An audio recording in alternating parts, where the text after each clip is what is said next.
Forgotten Battles is a standalone product rather than an add-on to IL-2. It contains everything that's in IL-2 except for some of the original single missions and the campaigns. Because the campaigns are being replicated, or bettered rather, by having a dynamic campaign.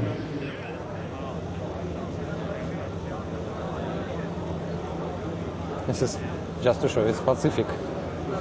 Paints Yema. There will be 130 planes in the game. 80 of these are going to be flyable, and more planes are going to be added later, both flyable and AI.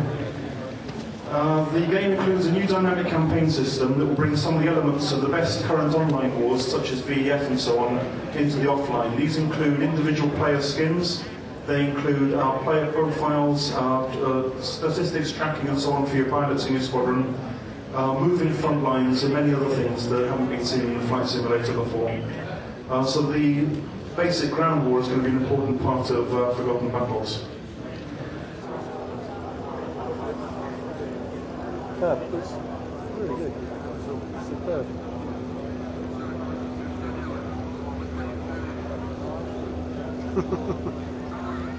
Forgotten Battles also adds many graphical, flight models and AI improvements.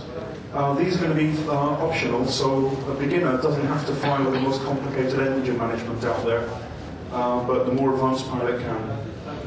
The graphics improvements, many of you will have seen them already flying on the stand. The biggest one for me is certainly the distance at which you can see clouds. Basically the whole sky looks a lot more realistic now. Show different. And now we model exact places of the hits of the bullets. The AI improvements in the flight model are going to make the whole thing, especially above 3,000 meters, and the whole game that much more realistic. Some examples of the advanced settings. There's many different kinds of propeller, at least 4 that I can count, but Oleg will probably tell me it's about 7 by now. Engine management, emergency power. You can deal with engines individually. For example, if you're flying one of the if you're flying the new 4-engine bomber, and one of the third engine stops working, you can shut that one down and further the propeller and still keep the rest of it working. Other examples are the Messerschmitt 262. If you just ram the throttle forward, the plane will catch fire, which apparently is a bad thing.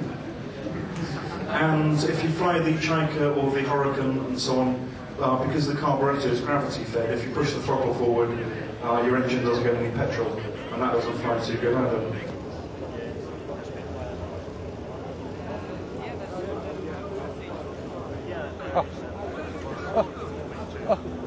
Somebody killed me.